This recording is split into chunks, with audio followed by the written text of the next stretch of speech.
तो हम लोग कैरम वाले क्वेश्चन का दूसरा सॉल्यूशन देखते हैं। एक सॉल्यूशन हम लोग कर चुके थे, दूसरा एक आसान सा सॉल्यूशन देखते हैं कितने कैसे एकदम हम लोग इसको चुटकी बजा के निपटा सकते हैं। देखो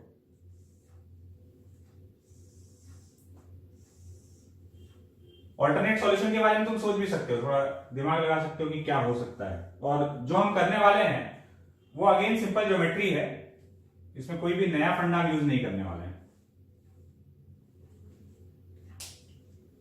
अपने पास सिचुएशन ये था,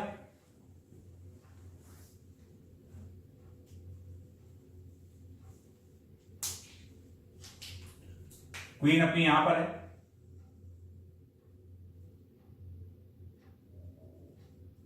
रिबाउंड होके बैक कॉर्नर में। अब हम क्या कर रहे हैं, ये वाला जो ट्राइंगल दिख रहा है, पिछले सॉल्यूशन में हम लोग क्या किए थे कि हमको 3 ट्राइंगल दिखा था। जब हम यहां से परपेंडिकुलर डाले थे, एक ये और एक ये, तीनों एकदम कॉन्ग्रुएंट ट्राइंगल सा, एकदम एक जैसा, एक दूसरे का फोटोकॉपी। अब हम क्या कर रहे हैं, ये वाला जो ट्राइंगल दिख रहा है ना, दिस ट्राइंगल, इसका मिरर इमेज ले लेते हैं ऊपर, है ना। एक मिरर यहां लगा देते हैं, जो इसका मिरर इमेज बनेगा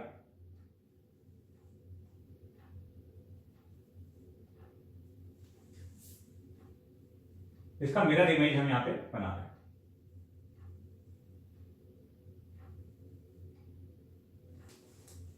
इसको ऐसे अनफोल्ड कर दिया ऊपर। ऐसा करने से हमको जो डिस्टेंस ट्रेवल चाहिए था वो ये था x x x। तो ये इसका मिरर इमेज है, तो ये x है तो ये भी x हो गया। अब ध्यान से अगर हम लोग देखेंगे तो हम लोग को जो चाहिए वो ये वाला लेंथ चाहिए, यही तो है डिस्टेंस ट्रेवल। और ये एक राइट एंगल ट्राइंगल दिखा, चुटकी बजा के आंसर आने वाला है। ये वाला लेंथ दिस इज 1 मीटर। हाँ, ये वाला लेंथ कितना बोलना सही, 3 मीटर। ये तो हो गया 2 मीटर और ये 1 मीटर, तो ये वाला पूरा लेंथ हो गया 3 मीटर। अपना favourite theorem Pythagoras, right angle triangle बन रहा है। इसमें जो अपना डिस्टेंस है, डिस्टेंस जो है वो 3x के बराबर है, that is under root of 1 का स्क्वायर प्लस 3 का स्क्वायर, 1 का स्क्वायर प्लस 3 का स्क्वायर। तो डिस्टेंस ट्रेवल्ड इज √10 मीटर। बात क्लियर है? देखो क्या है ना कि जब भी तुम कोई भी क्वेश्चन सॉल्व कर रहे हो, फिजिक्स का बात कर रहे हैं, अभी तो फिजिक्स नहीं चल रहा है ना, मैथमेटिकल टूल हम लोग सीख रहे हैं। इवन देन इस चैप्टर में आगे जब हम लोग फिजिक्स पढ़ रहे होंगे तो एक क्वेश्चन का हम तुमको कोई सॉल्यूशन बताएंगे, और जरूरी नहीं है कि वो उसका यूनिक और इकलौता सॉल्यूशन है। उसका एक से ज्यादा भी सॉल्यूशन हो सकता है, और हो सकता है कि हम एक सॉल्यूशन बताए, 2 सॉल्यूशन बताए, उसका 3 या 4 सॉल्यूशन एग्जिस्ट करता हो। तो तुम क्या है कि कोई सॉल्यूशन बताने के बाद भी तुम्हारे दिमाग में ये चलते रहना चाहिए कि क्या कोई ऑल्टरनेट पॉसिबल सॉल्यूशन है, क्या हम इसमें कुछ नया कर सकते हैं। हो सकता है कि तुम ऐसा कुछ नया कर दो जो मेरे दिमाग में नहीं आया हो, क्वाइट पॉसिबल है ना। तो हमेशा दिमाग इस डायरेक्शन में दौड़ता रहे। ठीक है, इसको हटाते हैं, आगे चलते हैं। तो हम लोग अभी तक वेक्टर में क्या क्या देखे, वेक्टर का डेफिनेशन, वेक्टर क्या होता है, वेक्टर का रिप्रेजेंटेशन, मैग्नीट्यूड कैसे रिप्रेजेंट कर रहे हैं, डायरेक्शन कैसे रिप्रेजेंट कर रहे हैं। डायरेक्शन रिप्रेजेंट करने का हम तुमको 2 तरीका बताएं। कौन कौन सा तरीका? एक एक्स वाई एक्सिस के टर्म्स में, एक्स वाई एक्सिस में एक्स के साथ जो एंगल बनाते हुए रिप्रेजेंटेशन है कि पॉजिटिव एक्स के साथ एंगल बना रहा होगा, ऊपर बनाएगा तो पॉजिटिव लेंगे, नीचे बनाएगा तो नेगेटिव लेंगे। और दूसरा नोटेशन हम क्या बताए थे, ज्योग्राफिकल डायरेक्शंस के टर्म्स में, ईस्ट वेस्ट नॉर्थ साउथ के टर्म्स में। अब चलते हैं हम लोग प्रॉपर्टीज ऑफ वेक्टर। जब भी हम पढ़ा रहे होंगे एक चीज तुमको ध्यान रखना है, तुम वीडियो लेक्चर देख रहे हो है ना, कोई मूवी नहीं देख रहे हो। तो तुम जब भी लेक्चर्स देख रहे हो तो तुमको साथ में एक नोट्स का कॉपी लेके बैठना है, प्रॉपर नोट्स बनाना है ना। हम कई बार कुछ चीज डिक्टेट कराएंगे, तो अब डिक्टेट कराएंगे तो नोट्स नहीं बना रहे होगे तो कैसे चलेगा। और हेडिंग कई बार हम बोल के डलवाएंगे कि ये हेडिंग डालो है ना, तो तुम अपना प्रॉपर कॉपी में नोट्स बनाते चलोगे। नोट्स नहीं बनाओगे ना तो तुम अगर x सीख रहे हो तो नोट्स बना के तुम 10x सीख सकते हो, है ना, 10 गुना सीधा, अगर प्रॉपरली फॉलो करोगे। तो चलते हैं आगे, प्रॉपर्टीज ऑफ वेक्टर्स। हेडिंग डाल लेंगे properties of vectors.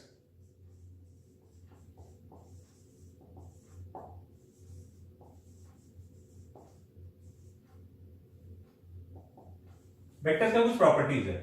Property number 1, अब यहां पे हम कुछ डिक्टेट करा रहे होंगे, कुछ लिख रहे होंगे, साथ साथ में नोट्स बनाते चलना। प्रॉपर्टी नंबर 1 लिखते हैं, if a vector is displaced, if a vector is displaced it remains unchanged. If a vector is displaced it remains unchanged. इसका मतलब क्या हुआ है ना, अब इसका मतलब समझते हैं। लिख लियो प्रॉपर्टी नंबर 1। सपोज ये एक वेक्टर है, वेक्टर ए, यहां से कुछ एंगल बना रहा है, ठीक है। हम क्या किए, इस वेक्टर को यहां से उठाकर कहीं रख दिए, कहीं स्पेस में कहीं रख दिए, डिस्प्लेस किए, उठाकर सपोज यहां रख दिए, और अब रखने के बाद हम बोल रहे हैं कि ये हो गया वेक्टर बी। डिस्प्लेस करने के बाद हम इसको वेक्टर बी बोल रहे हैं। तो डिस्प्लेस करने के बाद अगर हम इसको वेक्टर बी बोल रहे हैं तो vector B is equal to vector A. Displace करने से वेक्टर चेंज नहीं होता है। क्यों नहीं चेंज होता है? क्योंकि वेक्टर के पास चेंज होने के लिए दो चीज है, क्या? एक मैग्नीट्यूड और दूसरा डायरेक्शन, है ना। अगर इन दोनों में से वेक्टर कब चेंज होता है, या तो मैग्नीट्यूड चेंज हो या फिर डायरेक्शन चेंज हो, दो ही चीज तो है वेक्टर के पास। तो दोनों में से कुछ भी एक चेंज होगा तभी वेक्टर चेंज होगा। एक बात बताओ, जब हम इसको यहां से उठाकर यहां रखे या कहीं भी रखे, उस प्रोसेस में वेक्टर का मैग्नीट्यूड चेंज हुआ क्या? मैग्नीट्यूड मतलब इसका लेंथ, एरो का लेंथ चेंज नहीं हुआ। डिस्प्लेस करने से हम इसको यहां से यहां लाए, नहीं चेंज हुआ, मैग्नीट्यूड में चेंज नहीं आया। डायरेक्शन, ये जो यहां से एंगल बना रहा था, अभी भी तो इसका इस हॉरिजॉन्टल लाइन से एंगल उतना ही रहेगा, क्योंकि हम इसको डिस्प्लेस किए हैं, रोटेट नहीं किए, ध्यान रखना।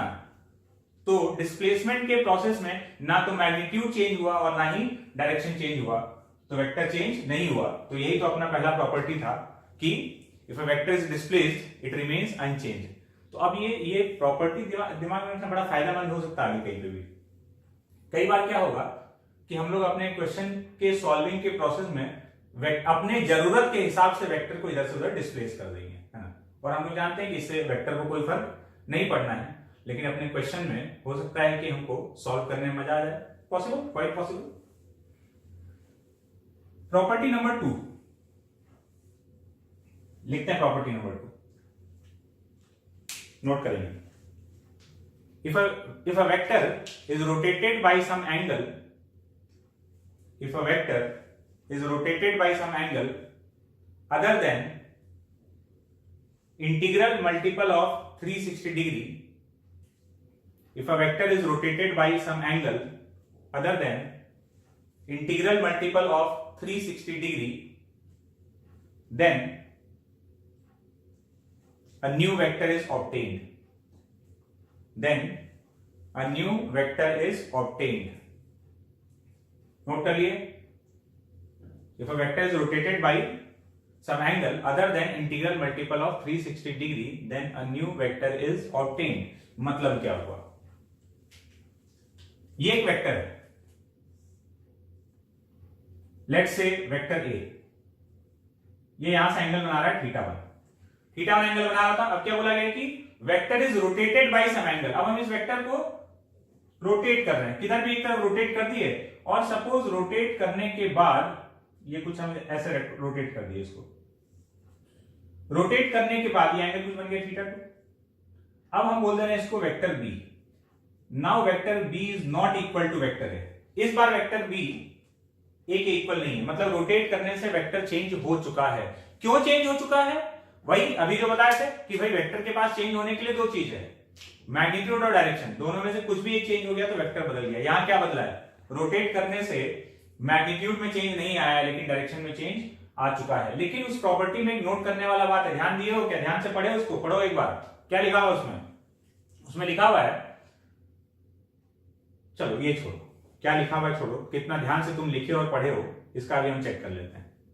हम एक स्टेटमेंट बोल रहे हैं, तुमको बताना है कि सही है कि गलत है, पूरे ईमानदारी के साथ में, है ना। स्टेटमेंट सुनना और पॉज करके सोचना, राइट और रॉन्ग, है ना, ट्रू और false. If a vector is rotated by some angle then a new vector is obtained. ये मेरा स्टेटमेंट है. If a vector is rotated by some angle, then a new vector is obtained. Again repeat कर रहे हैं. If a vector is rotated by some angle, then a new vector is obtained. True or false? Video pause करके अपना answer सोच लो. हम answer दे रहे हैं. This statement is false. क्यों? क्योंकि हम बोले a vector is rotated by some angle, then a new vector is obtained. मतलब अगर हम वेक्टर को कुछ एंगल से रोटेट करेंगे तो हमको एक नया वेक्टर मिल जाएगा. क्या ये हर बार जरूरी है? नहीं, हर बार ये जरूरी नहीं. मान लो हम अपने वेक्टर को 360 डिग्री से घुमा दिए, तो घुमाने से क्या नया वेक्टर मिला? नहीं मिला. तो हम तो ये बोल रहे थे कि अगर हम वेक्टर को घुमाएंगे तो हमको नया वेक्टर मिल ही जाएगा. जरूरी नहीं है. अगर हम 360 डिग्री से या 2 बार 360 डिग्री से या 3 बार 360 डिग्री से या n बार 360 डिग्री से घुमा दिए तो घूम के वापस वहीं आ जाएगा. तो ना तो मैग्नीट्यूड बदलेगा और ना ही डायरेक्शन बदलेगा. इसका मतलब वेक्टर नहीं बदलेगा. बात क्लियर है क्या?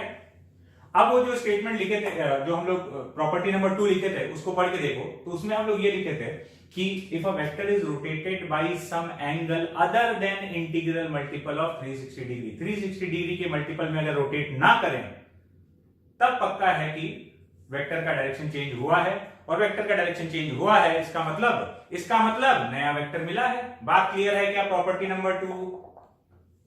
आगे चलते हैं.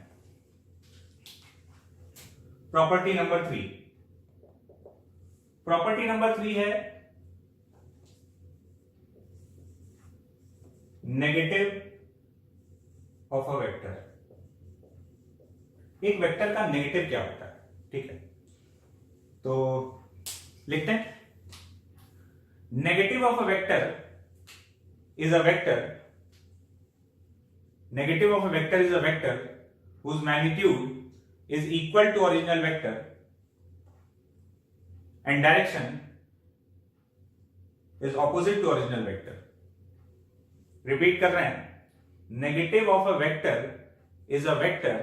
Negative of a vector is a vector whose magnitude is equal to original vector and direction is opposite to original vector.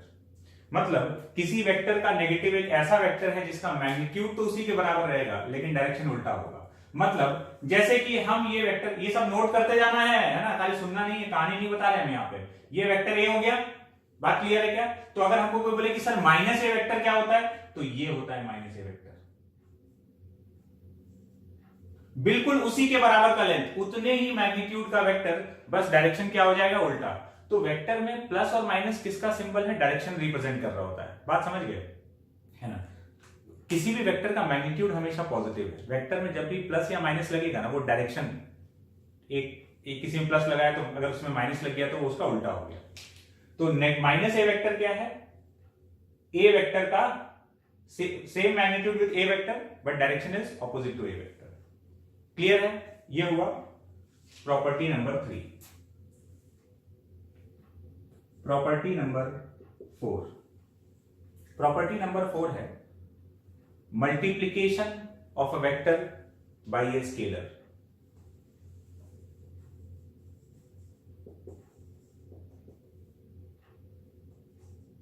Multiplication of a vector by a scalar. अगर किसी वेक्टर को किसी स्केलर से मल्टीप्लाई कर देंगे तो अपने को क्या मिलने वाला है, देखते हैं.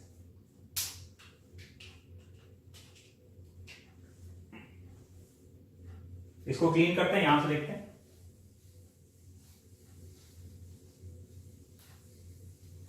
ध्यान देना, ये प्रॉपर्टी नंबर 4 हमें एक्सटेंड कर रहे हैं. सपोज कोई ये वेक्टर है ए, ये वेक्टर ए है, हम इसमें एक स्केलर मल्टीप्लाई कर दे रहे हैं m. तो ये हो गया m a वेक्टर और इस वेक्टर को हम बोल दे रहे हैं b वेक्टर.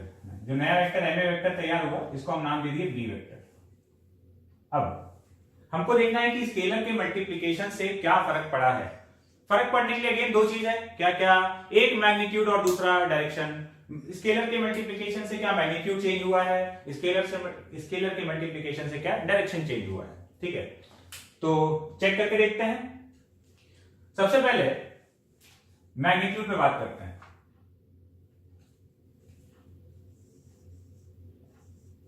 मैग्नीट्यूड, और फिर हम लोग बात करेंगे डायरेक्शन पे। हाँ, स्केलर के मल्टीप्लिकेशन से मैग्नीट्यूड चेंज हुआ है कि नहीं हुआ है, ये सवाल है। पॉज करो और सोचो। सोच लिए? हाँ, तो स्केलर के मल्टीप्लिकेशन से मैग्नीट्यूड चेंज हुआ है, हाँ या ना? हाँ, जरूरी नहीं है, हो भी सकता है और नहीं भी हो सकता है। It depends on the values of scalar. Scalar का तुम कौन सा वैल्यू ले रहे हो। ऐसा भी हो सकता है कि मैग्नीट्यूड चेंज ना हो। दिमाग में वैल्यू तो आ गया होगा कि हम m का ऐसा कौन सा वैल्यू लें कि मैग्नीट्यूड चेंज ना हो। आया ना? चलो अब हमको ये बताओ, लेकिन अभी भी आधा बात आया है। ये बताओ कि हम स्केलर का ऐसा कितना वैल्यूज ले सकते हैं जिससे कि मैग्नीट्यूड चेंज ना हो। कितना m का कितना पॉसिबल वैल्यूज है जिस पर कि मैग्नीट्यूड चेंज नहीं होगा। Options are 1 2 3 4।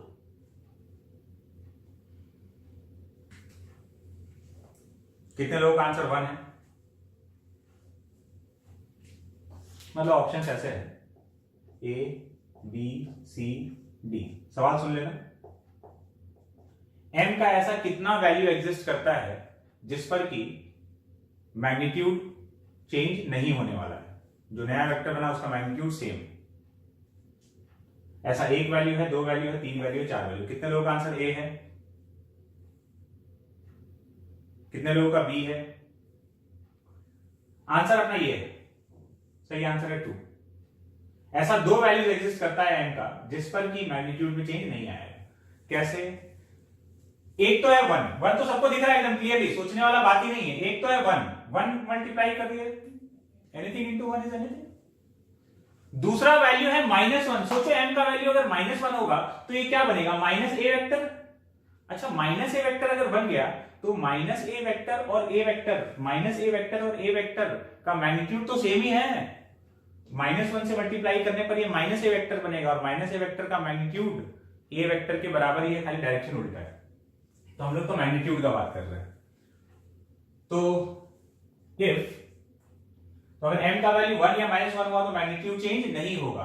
तो if mod m is equal to 1, ये लिखने का तरीका है। देखो इससे हम क्या लिखे हैं समझना। ये मॉड तुम लोग 10 तक देखे होंगे, इसका मतलब होता है कि पॉजिटिव वैल्यू। जब हम इस तरह से लिख रहे हैं, हमको ये लिखना था कि m इज आइदर 1 और -1। हम उसका बहुत शॉर्टकट मारे हैं। कैसे? जब हम लिखें मॉड m इक्वल्स टू 1, इसका मतलब इसमें m क्या क्या हो सकता है? m को 1 भी रख सकते हैं और m को -1 भी रख सकते हैं। दोनों ही केस में इसका वैल्यू कितना किसके बराबर आएगा? 1 के बराबर। तो ये लिखने का तरीका है और कुछ नहीं। हम इसकी जगह ये भी लिख सकते थे कि m इज आइदर 1 और -1। तो हम उसका शॉर्टकट मैथमेटिकल नोटेशन मारे हैं सीधा कि मॉड m इक्वल्स टू 1, तो m को 1 भी रख सकते हैं और -1 भी रख सकते हैं। तो अगर ये हुआ,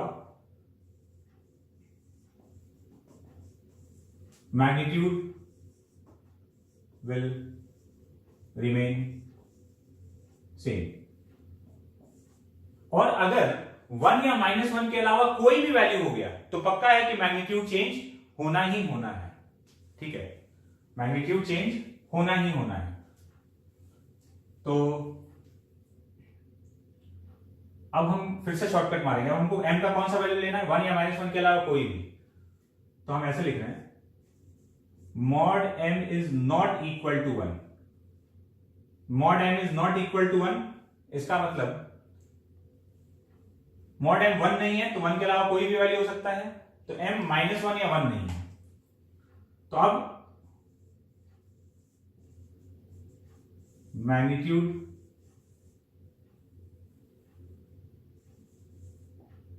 विल गेट चेंज्ड। ये तो हो गया मैग्नीट्यूड के बारे में। तो स्केलर मल्टीप्लिकेशन से मैग्नीट्यूड चेंज हो भी सकता है और नहीं भी हो सकता है, डिपेंड करता है कि स्केलर का वैल्यू क्या है। अच्छा एक चीज बताओ, जैसे कोई तुमको बोले कि what is 2a vector, 2a vector क्या चीज है? तो a वेक्टर के रेफरेंस में बात करते हैं। a वेक्टर हमको पता है कि क्या है, तो 2a वेक्टर क्या है? 2a वेक्टर एक ऐसा वेक्टर है जिसका मैग्नीट्यूड a वेक्टर का डबल है और डायरेक्शन a वेक्टर की डायरेक्शन में ही है।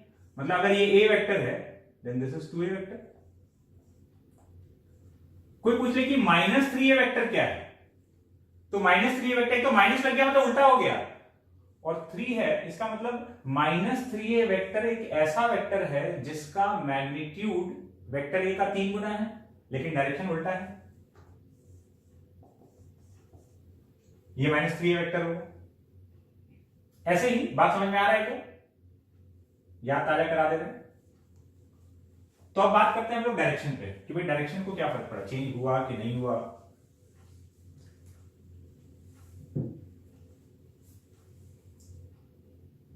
बताओ डायरेक्शन चेंज होगा कि नहीं होगा? हो भी सकता है और नहीं भी हो सकता है, अगेन स्केलर के वैल्यू पे डिपेंड करता है। If m is greater than 0, greater than 0 मतलब m इज पॉजिटिव है ना, ये पॉजिटिव लिखने का तरीका है। If m is greater than 0 मतलब m is positive, direction will remain same. अरे अभी अभी समझा रहे थे, मान लो m का कोई भी पॉजिटिव वैल्यू ले लो ना, ये तुम्हारा a वेक्टर था, इसमें m का कोई भी पॉजिटिव वैल्यू तुम 2 मल्टीप्लाई कर दिए, तो 2 मल्टीप्लाई कर दिए तो मैग्नीट्यूड डबल हो गया, डायरेक्शन तो वही रहा, हाफ मल्टीप्लाई किए, m का वैल्यू हाफ लिए थे तो मैग्नीट्यूड आधा हो गया, डायरेक्शन तो वही रहा। And if m is negative, direction will get changed, direction जो है वो बदल जाएगा। कैसे? वही वाला बात है कि भाई a वेक्टर है, ये तुम्हारा a वेक्टर है, कोई बोलेगा कि इसमें -2 मल्टीप्लाई कर देते हैं तो क्या बन जाएगा, -2a वेक्टर, -2a वेक्टर मतलब a वेक्टर का मतलब डायरेक्शन में उल्टा हो जाएगा, मैग्नीट्यूड डबल। तो स्केलर के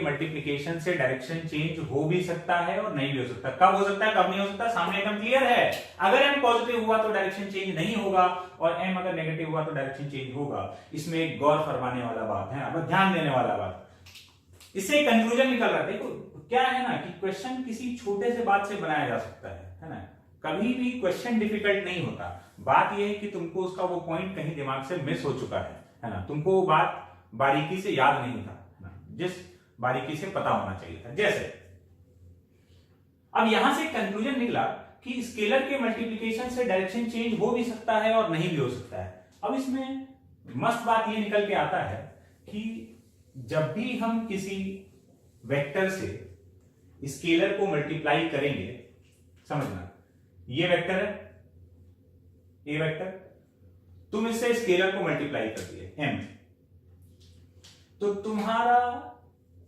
m ए वेक्टर या तो ऐसा होगा या फिर ऐसा होगा, डिपेंड करता है कि m पॉजिटिव है नेगेटिव है। आइदर दिस और this, in any case scalar के मल्टीप्लिकेशन से जो तुमको वेक्टर मिलेगा वो नया वेक्टर पुराने वाले वेक्टर के पैरेलल ही होगा, मतलब या तो सेम डायरेक्शन में या ऑपोजिट डायरेक्शन में।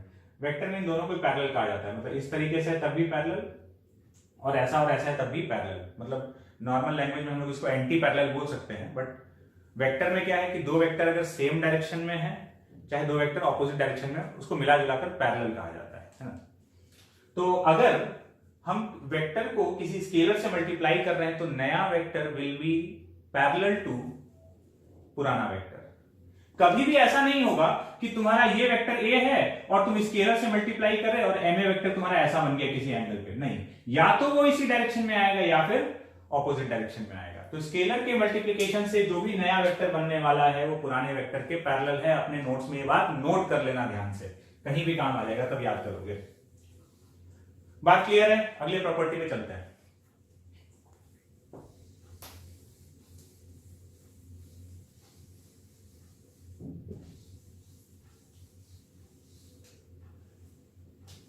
प्रॉपर्टी नंबर 5, इसका नाम है null vector. Property number 5 is null vector. Null का मतलब होता है जीरो, शून्य, नथिंग, है ना। नल वेक्टर, नल वेक्टर का डेफिनेशन लिख लेते हैं। Null vector is a vector whose magnitude is 0. Null vector is a vector whose magnitude is 0 and direction is not defined. Null vector is a vector whose magnitude is 0 and direction is not defined. तो एक ऐसा vector है जिसका magnitude 0 है और direction defined नहीं है। तुम बोलोगे क्या है ये, अजीब सा बात। मतलब ऐसे फालतू बेहुदा वेक्टर के बारे में हम लोग बात क्या कर रहे हैं जिसका मैग्नीट्यूड 0 है और डायरेक्शन डिफाइंड ही नहीं है। एक बात समझ लेना, ऐसा नहीं कि डायरेक्शन नहीं है उसका, डायरेक्शन डिफाइंड नहीं, पता ही नहीं क्या होता है ना। अच्छा एक बात समझो, ये अभी बात समझ में आएगा क्या है ना। अभी दिमाग में बहुत सारे प्रश्न खड़े हो रहे होंगे, सबका जवाब मिलने वाला है। पहले ये बताओ, अगर हम तुमको बोलेंगे एक ऐसा वेक्टर ड्रॉ कर दो जिसका मैग्नीट्यूड 0 है, तो क्या बनाओगे? एकदम सही है, क्या ये बनेगा? ये है नल वेक्टर, क्योंकि नल वेक्टर का मैग्नीट्यूड 0 है। अगर हम कोई भी एरो बना देंगे तो उसका कुछ ना कुछ तो लेंथ आ जाएगा ना, और लेंथ आ जाएगा तो क्या आ जाएगा? मैग्नीट्यूड आ जाएगा। और हमको कैसा वेक्टर चाहिए? 0 मैग्नीट्यूड का वेक्टर चाहिए। बात समझ में आ रहा है क्या? 0 मैग्नीट्यूड का वेक्टर क्या होगा? पॉइंट, मतलब हेड और टेल जो है ना वो एक ही जगह आ गया है। Null vector is a point. अब तुम एरो बनाओगे तो एरो का कुछ ना कुछ तो डायरेक्शन होगा। पॉइंट का क्या डायरेक्शन है भाई?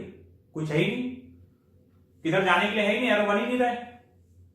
तो नल वेक्टर क्या है? पॉइंट है, इसका मैग्नीट्यूड 0, पॉइंट का कोई डायरेक्शन नहीं है। कुछ लाइन बनाओगे तो डायरेक्शन आएगा भी। ये हुआ नल वेक्टर। सवाल है ऐसे वेक्टर का जरूरत क्या है, क्यों हम नल वेक्टर का बात कर रहे हैं? ऐसा वेक्टर जिसका मैग्नीट्यूड 0 है और डायरेक्शन डिफाइंड ही नहीं है, तो इसका जरूरत क्या है समझो। नल वेक्टर इसलिए बनाया गया ताकि हम लोग अपने ही बातों में ना फंस जाएं। आगे चलकर कभी ऐसा सिचुएशन आएगा जब हम लोग को लगेगा यार गड़बड़ हो रहा है थोड़ा। कहां? जैसे प्रॉपर्टी नंबर 4 पर जब तुम थे तो तुम्हारे दिमाग में एक सवाल आना चाहिए था जो तुम्हारे दिमाग में आया नहीं, तुम हमसे पूछे नहीं। कौन सा सवाल पता है? सवाल ये कि जब हम डायरेक्शन का बात कर रहे थे कि डायरेक्शन चेंज होगा कि नहीं होगा, तब हम बोले कि देखो m पॉजिटिव है तो डायरेक्शन चेंज नहीं होगा, m नेगेटिव है तो डायरेक्शन चेंज होगा। तुम्हारे दिमाग में सवाल आना चाहिए कि सर आप सब कुछ तो ले लिए, m 0 तो लिया ही नहीं, हाँ? अब उस सवाल का जवाब नहीं आया था तो सवाल तो अब आ गया। अब जवाब सुनो। हम तुमको ये बोल रहे हैं कि नल वेक्टर क्यों बनाया गया। नल वेक्टर इसलिए बनाया गया ताकि आगे चलकर पूरे वेक्टर को जब हम लोग पढ़ रहे होंगे तो कई जगह हम लोग फंसने के सिचुएशन में होंगे। हम लोग मतलब जो लोग वेक्टर बनाया था वो लोग ये बात सोचा, तो उस फंसने से बचने के लिए है ना एक टूल बनाया गया जिसका नाम है नल वेक्टर। जैसे जब हम तुमको बोले कि कोई वेक्टर में स्केलर मल्टीप्लाई करते हैं, इस वेक्टर में स्केलर मल्टीप्लाई किए तो जो नया चीज मिलता है वो क्या होता है? वेक्टर होता है ना। वेक्टर से स्केलर मल्टीप्लाई करने पर क्या बनता है? वेक्टर बनता है। तुम बोले ठीक है सर, बात तो मान लिए। अब अगर इस स्केलर का वैल्यू 0 हो जाए तो अगर हम 0 से मल्टीप्लाई कर दे तो वो भी तो एक स्केलर है। 0 से मल्टीप्लाई करोगे तो ये क्या बन जाएगा? 0। तो हम बोलेंगे हाँ अभी भी तो वेक्टर ही मिला है। कौन सा वेक्टर? Null vector. इसका मैग्नीट्यूड 0 है, डायरेक्शन डिफाइंड नहीं है। मेरा बात तो सही हो गया ना? मिला क्या? Null vector. कई बार ऐसा होगा कि हम लोग जब वेक्टर को आगे जोड़ रहे होंगे, जोड़ना सीखेंगे, तो हमको दिखेगा कि दो वेक्टर को जोड़कर रिजल्ट खत्म। जैसे 5 न्यूटन का फोर्स इधर से और 5 न्यूटन का फोर्स इधर से, तो हम तुमको सिखाएंगे कि देखो दो वेक्टर को जोड़कर भी वेक्टर मिलता है। तुम मान लोगे, फिर बोलोगे सर एक वेक्टर 5 न्यूटन का इधर से और एक वेक्टर 5 न्यूटन का इधर से, ये तो 0 हो गया। आप तो बोले थे वेक्टर आना चाहिए। हम बोलेंगे अभी भी तो वेक्टर ही आया है। कौन सा वेक्टर? नल वेक्टर आया है।